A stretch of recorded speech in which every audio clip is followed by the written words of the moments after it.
விஜயுடைய கிராஃப் பார்த்தீங்கன்னா அவர் கட்சி ஆரம்பிக்கும் போது அவர் அரசியலுக்கு வராரு, ஒரு பெரிய எதிர்பார்ப்பு அப்படின்றது இருந்துச்சு. அதுக்கப்புறம் அவர் மாநாடு நடத்தியதுக்கு பிறகு மாநாட்டில் கூட்டணிக்கு வாங்க அப்படின்னு அழைப்பு விடுத்தாரு. எல்லாமே வந்து ஒரு ஒரு ஒரு ஒரு கட்சியை ஆரம்பிச்சிருக்காரு அப்படின்ற அந்த கண்ணோட்டத்தில் பார்க்க ஆரம்பிச்சாங்க. விஜயை வந்து ஒரு சீரியஸ் கண்டெண்டராக எப்போ பார்க்க ஆரம்பிச்சாங்க அப்படின்னு பார்த்தீங்கன்னா ஏப்ரல் 11, 2025 அன்னைக்கு தான் வந்து மீண்டும் அதிமுக பாஜக கூட்டணி அமைந்தது.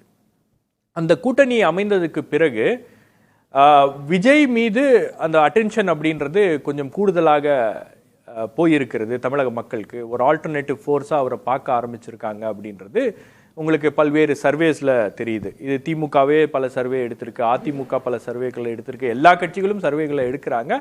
அதில் விஜய்க்கு ஒரு 10% அவர் கிராஸ் பண்ணுறாரு அப்படின்றதே வந்து ஒரு பெரிய விஷயமாக இருக்குது. வேறு எந்த கட்சியும் வந்து உங்களுக்கு அந்த 8% அப்படின்ற மார்க்கை வந்து கிராஸ் பண்ணதில்லை தமிழ்நாட்டில், மூன்றாவது அணியாக திமுக அதிமுக இல்லாமல்.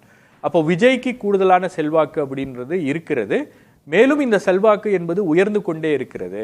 அப்போ இந்த இடத்துல வந்து நீங்கள்